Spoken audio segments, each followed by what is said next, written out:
বড় মা বরদা আচার্য দেবকে প্রণাম করি। নাম ধ্যান ষষ্ঠী যজ্ঞের পক্ষ থেকে ভক্তজন গুণীজনকে প্রণাম নিবেদন করি। আনন্দিত জয়গুরু। আমার শব্দ অজয়দার শারীরিক সুস্থতা কামনা করি পরম পিতা রাতুল চরণে।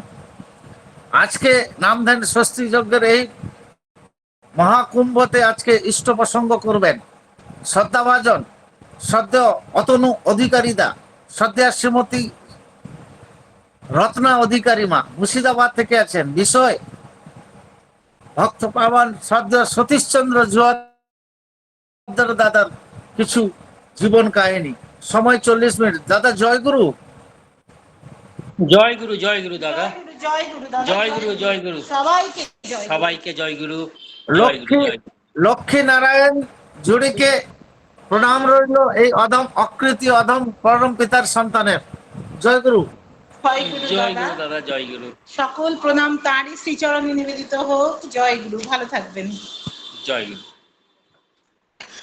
পরম প্রেমময় শ্রী শ্রী ঠাকুর, পরমারাধ্যা জগৎ জননী শ্রী শ্রী বড়মা, পরম পূজ্যপাদ শ্রী শ্রী বরদা, পরম পূজ্যপাদ শ্রী শ্রী আচার্যদেব, পরম পূজ্যপাদ শ্রী শ্রী অবিন্দ দাদা সহ গুরুবাড়ির সকল পূজ্যপদে জানাই আমাদের অন্তরের সশ্রদ্ধ আভূমি প্রণাম।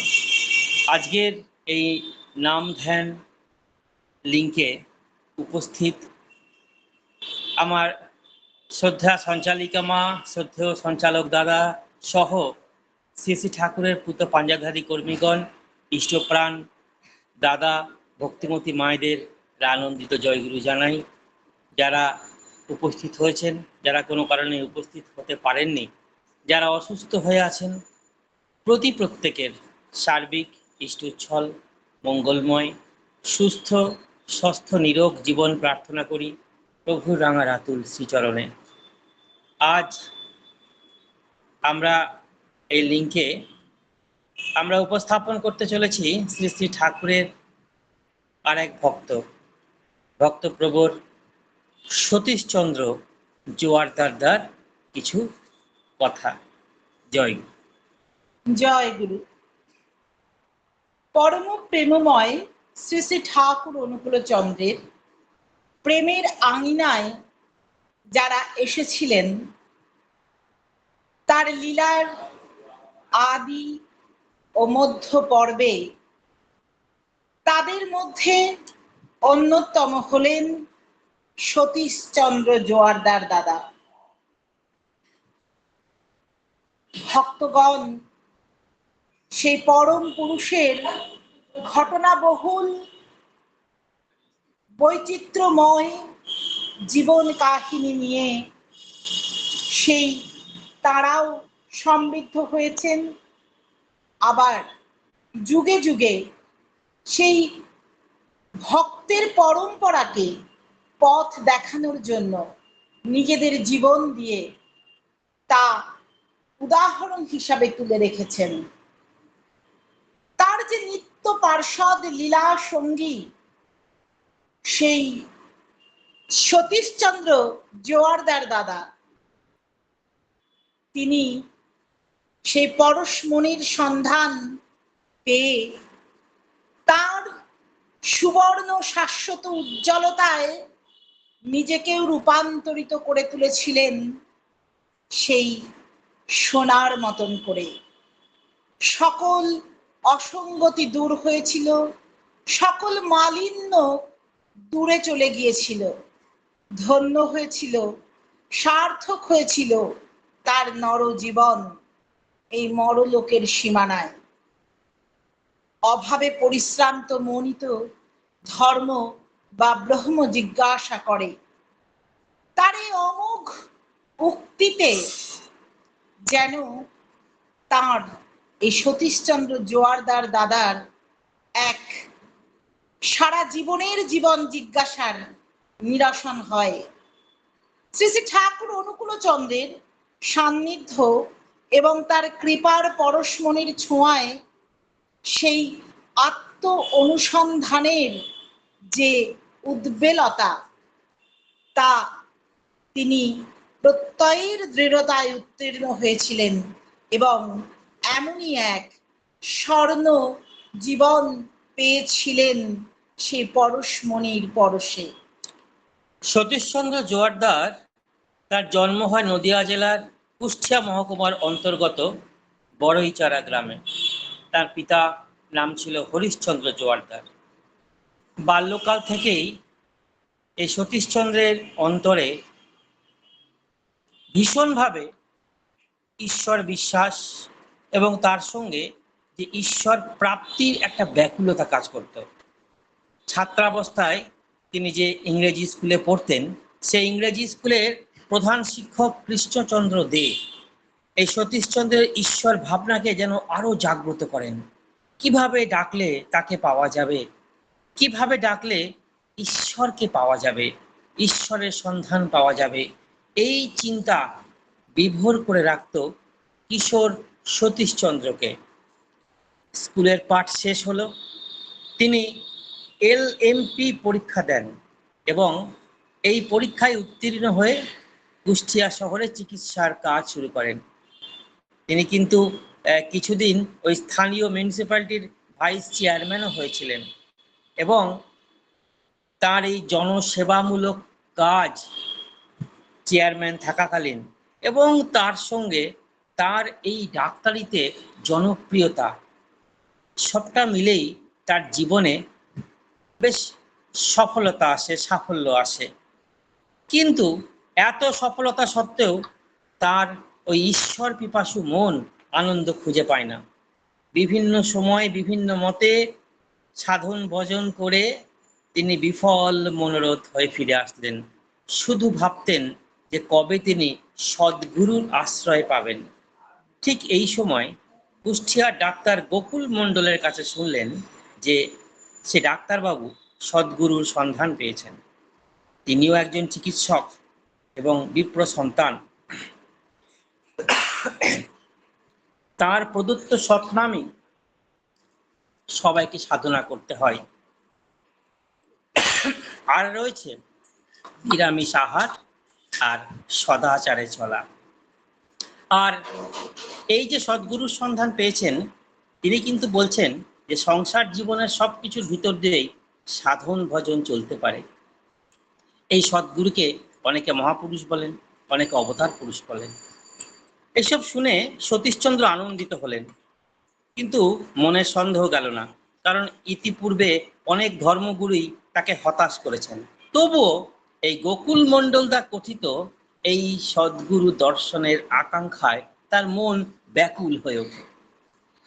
একদিন শুনলেন সদ্গুরু শ্রী শ্রী ঠাকুর অনুকূলচন্দ্র কুষ্টিয়া শহরে আসছেন। মনে মনে ভাবলেন এবার তাকে ভালো করে পরীক্ষা করার সুযোগ পাওয়া যাবে। ভগবান যখন ভালো মন্দের বোধ দিয়েছেন, তখন বিচার করে দেখতে অসুবিধাটাই বা কোথায়।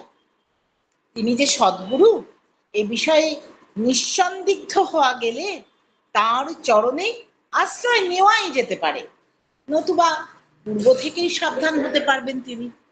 এই ছিল সতীশচন্দ্রের মনোভাব। কুষ্টিয়ার বার লাইব্রেরির কিছু উকিল, মোক্তার এবং শহরের গণ্যমান্য ডাক্তার, শিক্ষক, চিকিৎসক, ব্যবসায়ী অনেকেই তখন তার কাছ থেকে দীক্ষা গ্রহণ করেছেন। কারোর কারোর আবার স্বপ্নেও দীক্ষা হয়েছে। এরা সকলেই অনুকূলচন্দ্রকে ঠাকুর বলে সম্বোধন করেন। বছরটা ছিল বাংলার 1324 সাল। শ্রী শ্রী ঠাকুর এসেছেন তার বিশিষ্ট ভক্ত উকিল প্রফুল্ল রায়ের বাড়িতে। কৌতূহল বশত সতীশচন্দ্র একদিন সেখানে উপস্থিত হয়ে দেখলেন যে এক গৌর বর্ণ কমনীয় কান্তি যুবা সংজ্ঞাহীনের মতন ঘরের মেঝেতে শায়িত রয়েছেন, অথচ অনবরত তার মুখ থেকে বহু কথা বিভিন্ন ভাষায় নিঃসৃত হয়ে চলেছে। তাকে ঘিরে বিভিন্ন বিশিষ্ট ব্যক্তিবর্গ এবং ঘরের বাইরে চতুর্দিকে দর্শন প্রয়াসী উৎসুক বহু নরনারীর ভিড়। কয়েকজন আবার অত্যন্ত দ্রুততার সাথে তার এই শ্রী মুখ নিঃসৃত কথাগুলি লিপিবদ্ধ করে রাখছেন। সতীশচন্দ্র আরো লক্ষ্য করলেন তার শরীরের দক্ষিণ দিকের কটিদেশ থেকে পায়ের বৃদ্ধাঙ্গুল পর্যন্ত সেই সমস্ত মাংসপেশি অতি দ্রুত গতিতে কম্পিত হচ্ছে।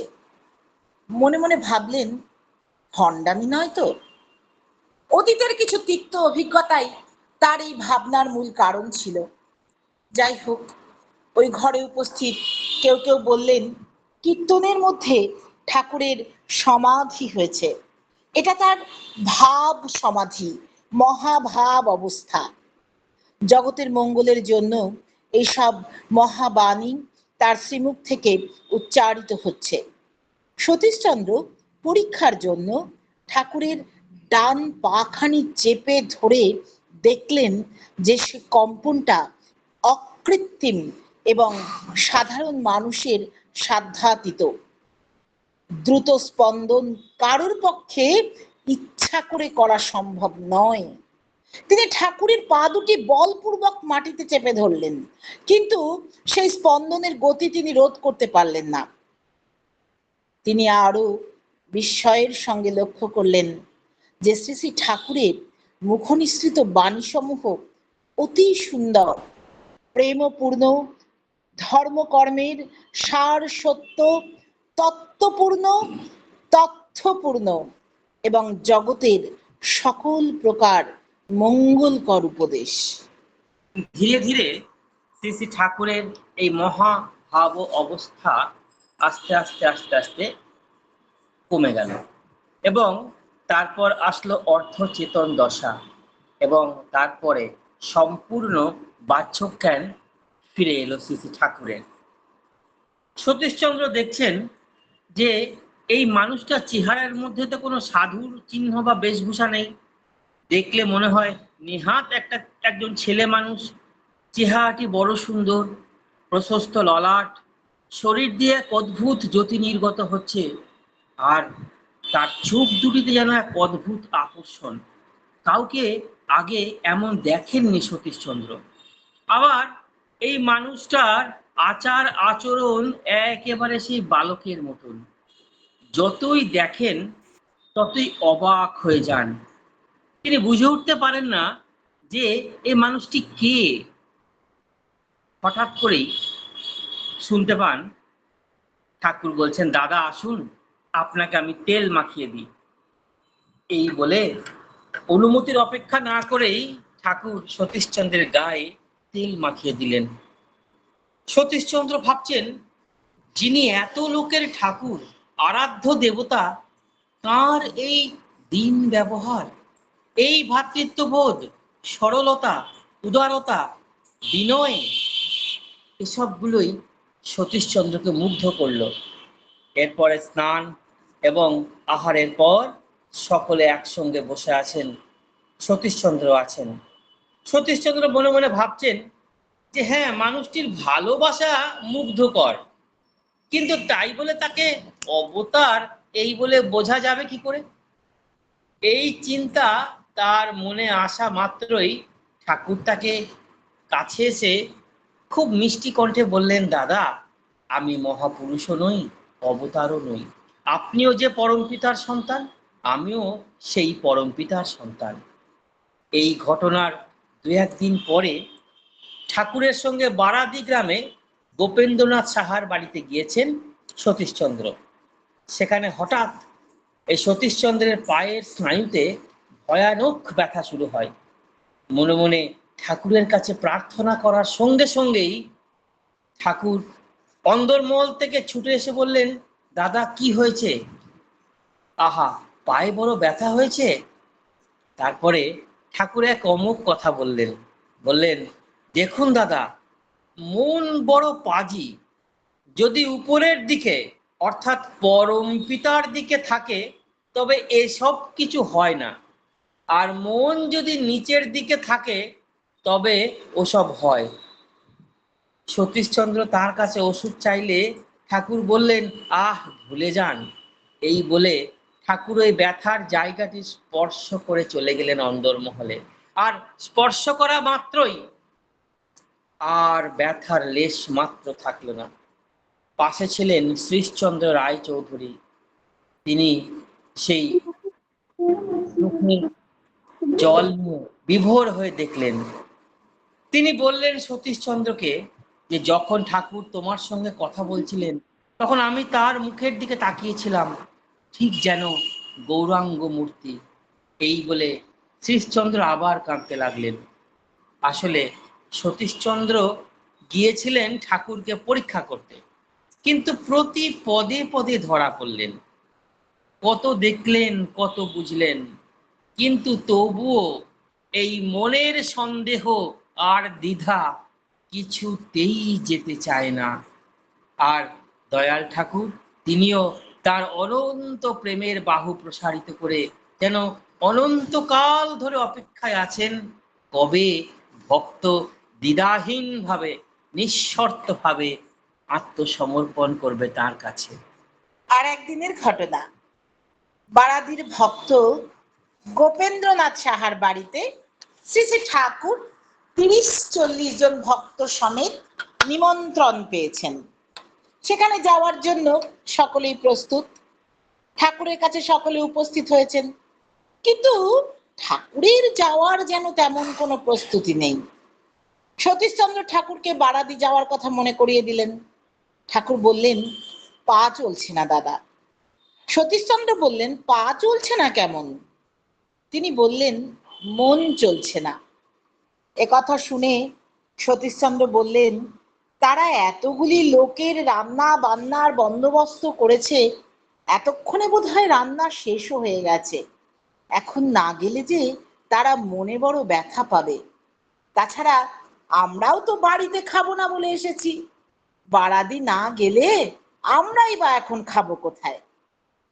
তিনি বলেন, স্টেশনে তাদের লোক আসতে পারে, একখানা চিঠি লিখে তাদের জানিয়ে দেওয়া হোক। অগত্যা একজন চিঠি লিখে সেই স্টেশনে গিয়ে দেখলেন সেখানে সত্যি তাদের একজন লোক এসেছেন। তার হাতে চিঠি দিয়ে দেওয়া হলো। এদিকে ঠাকুর তো সবাইকে তার নিজ আশ্রমে সকলকে মধ্যাহ্নের জন্য আহারের সেরে নিতে বললেন, মধ্যাহ্ন ভোজন করে নিতে বললেন। সতীশচন্দ্র সে কথার উত্তরে বললেন যে ৪-৫ জনের মতন ব্যবস্থায় ৩০-৪০ জনের আহার কি হয়? ঠাকুর তখন বললেন, দুটি দুটি করে খেয়ে একটু জল খেয়ে কোনো মতো আজকের দিনটা চালিয়ে নিন দাদা। প্রণয় থাকলে তেঁতুল পাতায় স্থান হয়, শুনেছেন তো? তার কথায় সকলেই আহারে বসলেন এবং দেখা গেল তারা আকণ্ঠ ভোজন করলেন। ৫ জনের ব্যবস্থায় ৪০ জনের আহার সুসম্পূর্ণ রূপে সমাধান হলো। পৃথিবীতে এরকম অনেক ঘটনার ব্যাখ্যা সাধারণভাবে পাওয়া যায় না। যাই হোক, কার্যকারণ সম্পর্ক আমাদের লৌকিক জ্ঞানের বাইরে।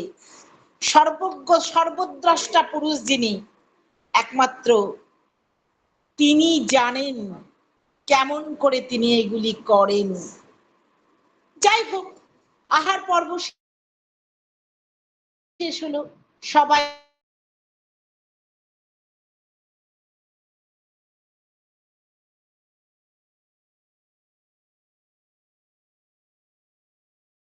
তারাও কিন্তু চলুন এখনই এবার সেখানে যাব। তারা বড় ব্যস্ত ও দুঃখিত হয়ে পড়েছে। ঠাকুরের কথায় সবাই তো অবাক। কিছুক্ষণ আগেই ঠাকুর বললেন মন চলছে না, পা চলছে না, আবার এখনই বলছেন এক্ষুনি যাব। ব্যাপারটা কিরকম হলো? সতীশচন্দ্র তখন সেখানে যাবেন ভাবছেন। ঠাকুর সতীশচন্দ্রকে জিজ্ঞাসা করলেন, সতীশদা সেখানে গিয়ে খেতে পারবেন তো? সতীশদা বলেন, সে কি কথা, একবার আকণ্ঠ ভোজন করিয়ে আনলেন, ৫ জনের খাবার ৪০ জনকে খাওয়ালেন, আবার বলেন ওখানে গিয়েও খেতে? ঠাকুর বলেন, চলুন না, দেখি না কি হয়। দেখা গেল সেই বাড়িতে পদার্পণ করা মাত্র শোনা গেল যে একটি কন্যা সন্তান সে বাড়িতে অক্লেশে ভূমিষ্ঠ হলো। ঠাকুর কিছুক্ষণ পরে তখনকার সেই চিকিৎসক রোগী দেখে ফিরলেন। অবশেষে রাত্রিবেলায় এই 40 জনের মহা সমারোহে আপ্যায়ন হলো। ঠাকুরের এই অকৃত্রিম ভালোবাসায় এবং এই রকম ঘটনাগুলো যতই সতীশচন্দ্র দেখছেন, ততই ক্রমে ক্রমে ঠাকুরের প্রতি তিনি আকৃষ্ট হতে থাকেন। একদিন ঠাকুর ও অনন্ত মহারাজকে নির্জনে পেয়ে তিনি খোলাখুলিভাবে জিজ্ঞাসা করেন, বলেন, ঠাকুর, কেউ কেউ আপনাকে মহাপুরুষ বলে, কেউ কেউ আপনাকে পূর্ণ অবতার বলে, কিন্তু আমি তো এখনো বুঝতে পারিনি, বিশ্বাস করতেও পারিনি। তবে এটা বুঝতে পেরেছি যে আপনি আমার অন্তরের সমস্ত ব্যাপার, আমার জীবনের সমস্ত গোপন ঘটনা সম্বন্ধেও আপনি আছেন। আমি অনেক সাধু সন্ন্যাসী মহাপুরুষের সঙ্গে মিলে মিশে ঘুরে ফিরে ও বহু সম্প্রদায়ের সমস্ত খবর জেনে শুনে আমি দীক্ষা গ্রহণ করে যথাসাধ্য সাধন ভজন করেও এখনো অন্ধকারেই পড়ে আছি, বিশেষ কোনো ফল পেলাম না। যদি আমার এই অন্তরের অন্ধকার খুব তাড়াতাড়ি দূর হবার কোনো উপায় বলে দিতে পারেন তবে বলে দিন, নচেত আপনার কাছে আমি কিছুই চাই না। শ্রী শ্রী ঠাকুর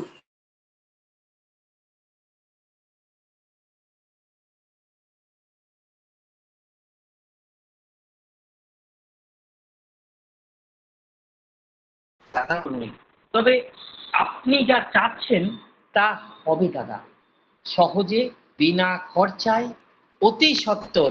সংসারের সমস্ত কার্য করার মধ্যে দিয়েই আপনি সাধন ভজন চালাতে পারবেন। গাড়িতে, বাইসাইকেলে, ঘোড়ায় চেপে, অফিসে চেয়ারে বসে, খেতে, শুতে, চলতে ফিরতে আপনাকে অযথা ওই কঠোর নিয়মে আবদ্ধ না হয়েও আপনি সাধন ভজন করতে পারবেন।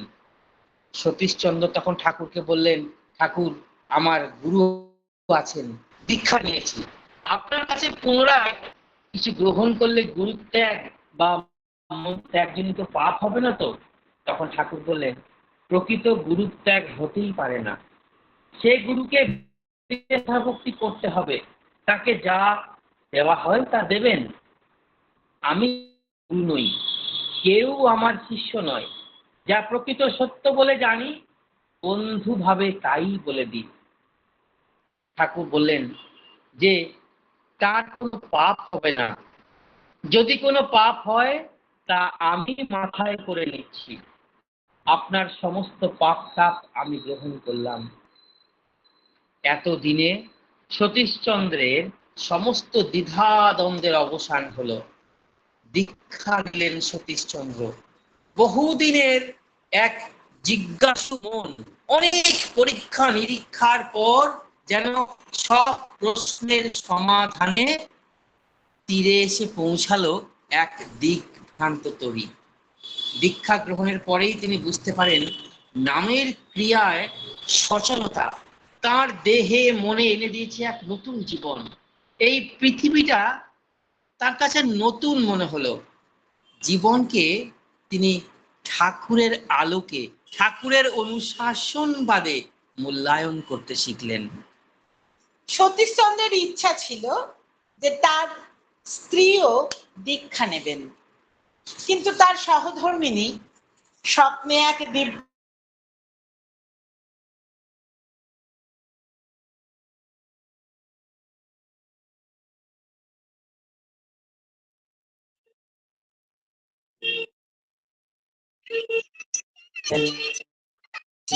ঠাকুরের কাছে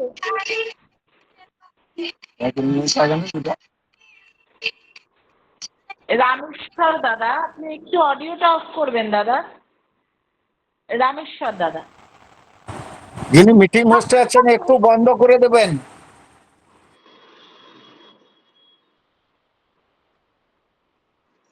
ঠাকুরের কাছে সতীশচন্দ্র প্রার্থনা করলেন মনে মনে, তার স্ত্রী যেন তার কাছে দীক্ষা নেন।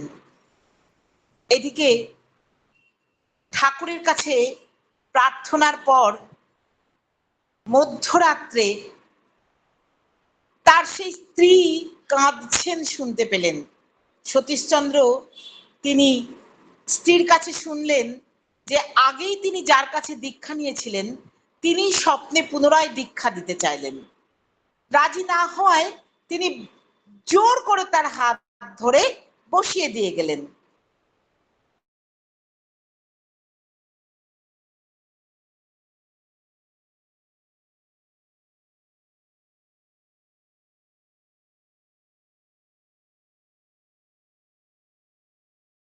পরদিন সকাল শ্রী ঠাকুর যখন মৃদু হেসে সতীশচন্দ্রকে সঙ্গে নিয়ে তার বাড়িতে দর্শন করা মাত্র আনন্দে বিশ্ব সতীশচন্দ্রের স্ত্রীর একদম বাক রোধ হয়ে গেল।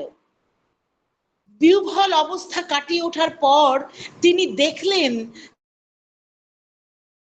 যে তিনি জানালেন আসলে যে স্বপ্নে যিনি তাকে দীক্ষা দিয়েছেন, যাকে পাওয়ার জন্য প্রবল প্রাণের আকাঙ্ক্ষা নিয়ে কাতরত,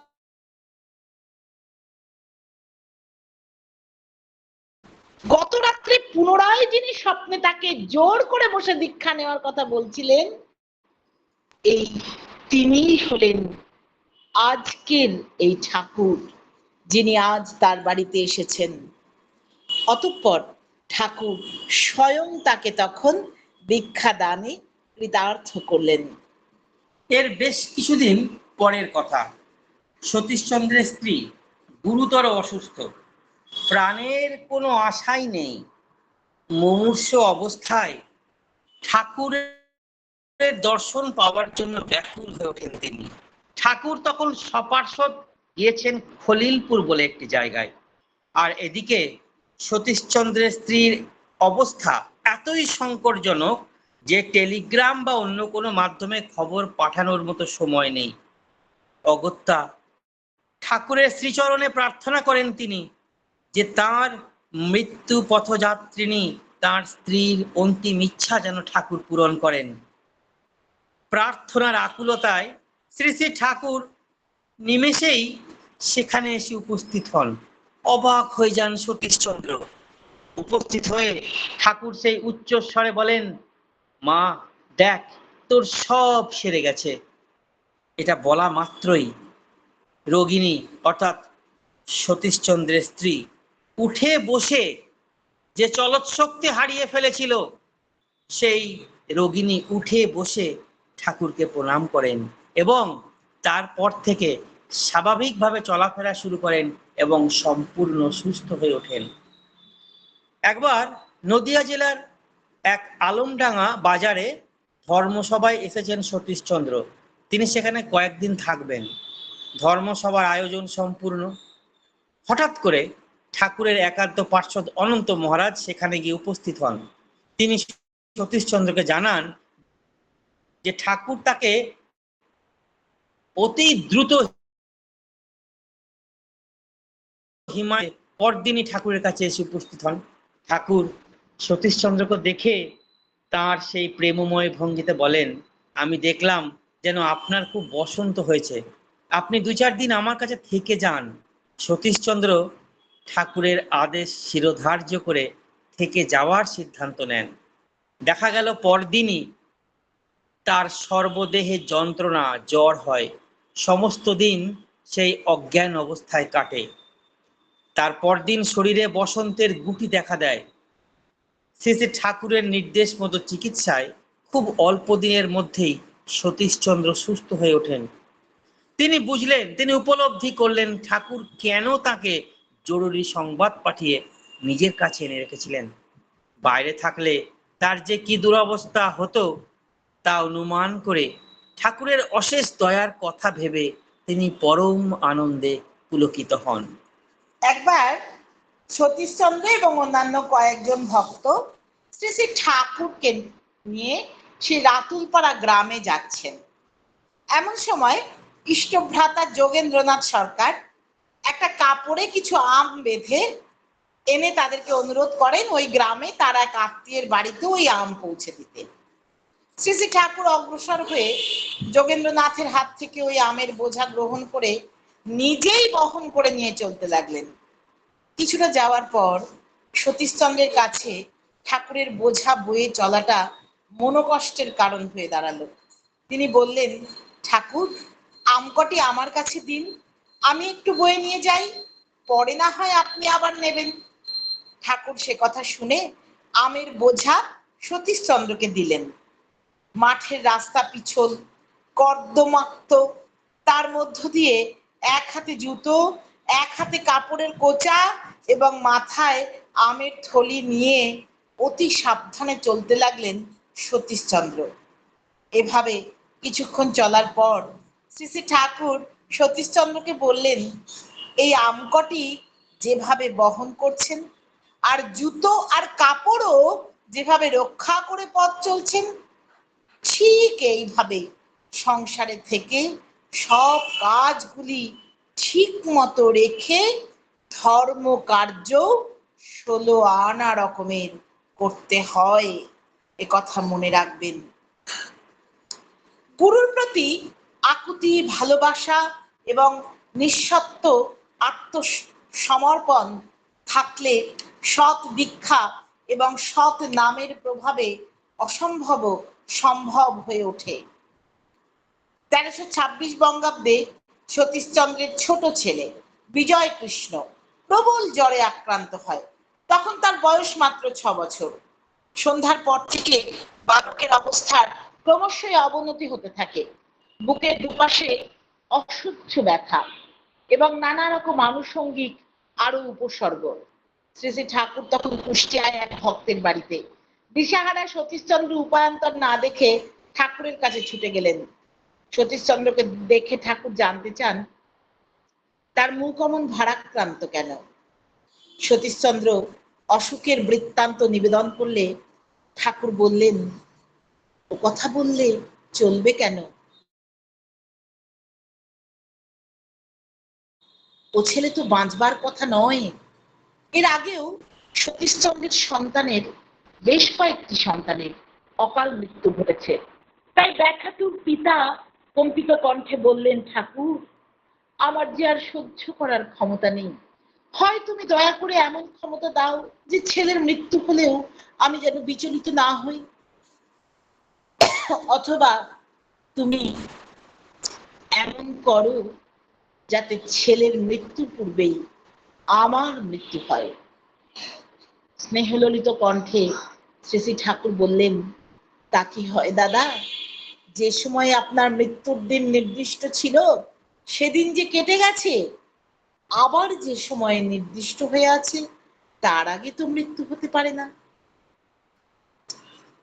প্রসঙ্গত উল্লেখ করা যায় যে সতীশচন্দ্রের গোষ্ঠীতে এই ঘটনার বহু আগেই মৃত্যু যোগ ছিল। সৎনাম গ্রহণ ও মননে তা খণ্ডিত হয়। ভক্তের আকুল আবেদনে শ্রী শ্রী ঠাকুর তখন সতীশচন্দ্রের বাড়িতে যান। ঘরের দরজায় দাঁড়িয়ে ছেলের প্রতি দৃষ্টিপাত করে বলেন, নিউমোনিয়া হয়েছে মনে হয়। তারপরে সেই গোকুল ডাক্তারকে ডেকে পরীক্ষা করানো হলো। দেখা গেল সত্যি ডবল নিউমোনিয়া। আর ঠাকুর শুধু বললেন, বাবা মায়ের মনের বল, বিশ্বাস ও সৎ নাম মাহাত্ম্যে সবই হতে পারে। ঠাকুর বললেন, এই ছেলেও বেঁচে যেতে পারে। এই বলে ঠাকুর চলে গেলেন। এবার গোকুল ডাক্তারের নির্দেশ মতো ছেলেটিকে ওষুধ খাওয়ানোর চেষ্টা করা হলো, কিন্তু অনেক চেষ্টা করে ওষুধ খাওয়ানো গেল না। তখন সতীশচন্দ্র আর কোনো উপায় না দেখে নিবিড় ভাবে শ্রী শ্রী ঠাকুর প্রদত্ত সৎনাম করতে শুরু করেন। মধ্যরাত্রি পর্যন্ত এইভাবে নাম চলে। তারপর সতীশচন্দ্র সহ পরিবারের সবাই সেই তন্দ্রায় আচ্ছন্ন হয়ে পড়েন। ভোর এলে ঘুম দেখে দেখেন, যখন ঘুম ভেঙে গেল ভোরবেলায়, দেখেন ছেলে সম্পূর্ণ সুস্থ। ছুটে যান তিনি ডাক্তার গোকুলচন্দ্রের কাছে এবং বলেন এই আশ্চর্য ঘটনার কথা।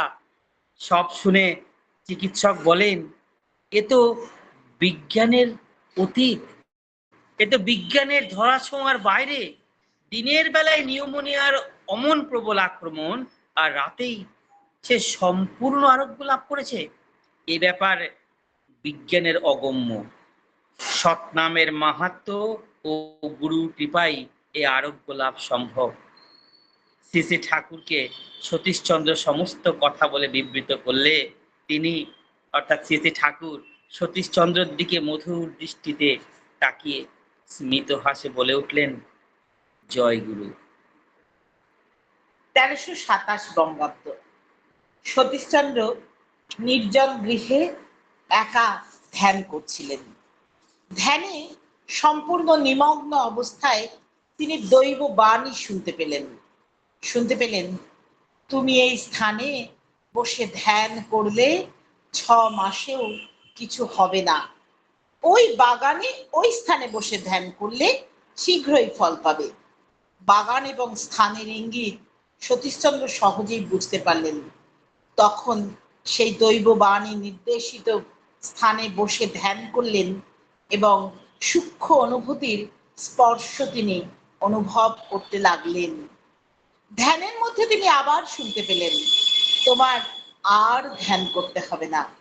মোক্তারের মেয়ের পেটের অসুখ, 3 বার লোক এসে তোমাকে খুঁজে পায়নি। তুমি এখানে রয়েছো, বাড়ির কেউ জানে না।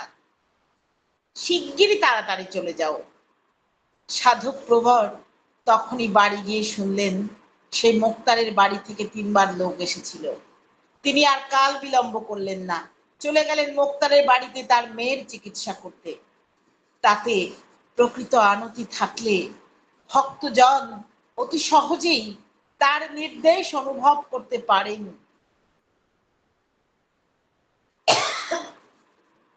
আরেকবারের ঘটনা, রাতুলপাড়া থেকে শ্রী শ্রী ঠাকুর সহ সতীশচন্দ্র অন্যান্য ভক্ত ঘোড়ার গাড়িতে ফেরার উদ্যোগ নিচ্ছেন। শ্রী শ্রী ঠাকুর গাড়িতে উঠেছেন, ভক্তরা উঠতে যাচ্ছেন। এমন সময় দেখা গেল একটি লোক কয়েকটি পলো নিয়ে যাচ্ছে। বাঁশের শলার তৈরি এই পলো, এই দিয়ে দুধের ঢাকনা দেওয়া হয়, বিলে চুনো মাছ ধরা হয়, এসব কাজ করা হয়। ঠাকুর সতীশচন্দ্রের দিকে চেয়ে বললেন, সতীশদা, পলো কিনবেন না? সতীশদা জানান, পলো কেনার দরকার নেই। ঠাকুর উচ্ছ্বসিত ভাবে বলেন, দরকার আছে বই কি, কিনুন না। সতীশচন্দ্র বলেন তার সঙ্গে পয়সা নেই। ঠাকুর তখন অপর এক ভক্তের কাছ থেকে 5 আনা নিয়ে একটি পলো কিনে সতীশচন্দ্রকে দিলেন। কুষ্টিয়ায় পৌঁছে সতীশচন্দ্রকে তার নিজের বাড়ি যেতে বললেন। তখন সতীশচন্দ্রর মনে পড়ল যে প্রায় দিন 15 আগে তার স্ত্রী তাকে একটি পলো কিনে আনতে বলেছিলেন, যা তিনি সম্পূর্ণ বিস্মিত হয়েছিলেন। শ্রী শ্রী ঠাকুর পাবনার অন্তর্গত দোগাছি গ্রাম থেকে ঘোড়ার গাড়িতে হিমায়তপুরে ঠাকুর বাড়িতে আসছেন সতীশচন্দ্র এবং অন্যান্য কয়েকজন ভক্ত। দূরে বাতাবি লেবুর গাছ দেখে সতীশচন্দ্র বলেন, চিনি দিয়ে বাতাবি লেবুর শরবত খেলে বেশ আরাম বোধ হয়। ঘন্টা 2 বাদে ঠাকুর বাড়ি পৌঁছে দেখেন তার আকাঙ্ক্ষিত শরবত প্রস্তুত হয়ে রয়েছে। ঠাকুর শরবত ভর্তি একটি গ্লাস সতীশচন্দ্রের দিকে এগিয়ে দেন, বলেন, সবার আগে আপনি খান সতীশদা। অন্যান্য সকলকেও দেওয়া হয়, ঠাকুর নিজেও খান। এভাবে ভক্তের মনোবাঞ্ছা পূর্ণ করেন ভগবান। তিনি ভক্তের অন্তরের খবর পান এবং পোষণ দেন সেই মতোই। শ্রী শ্রী ঠাকুরকে অবতার, ভগবান ইত্যাদি বললে ঠাকুর খুব আপত্তি করতেন। বলতেন, দেখুন, আমাকে অবতার টবতার বলবেন না, ওতে আমার বড় কষ্ট হয়। আবার কখনো বলতেন, আমাকে বিশ্বগুরু, অবতার ইত্যাদি বলে প্রচার করা কেন?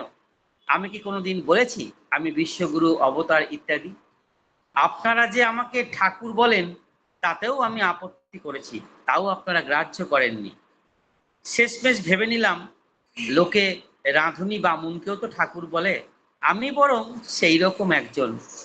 ভক্তরা কিন্তু তাদের এই প্রাণের মানুষটিকে বিভিন্ন সময় বিভিন্ন ভূষণে ভূষিত করেছেন।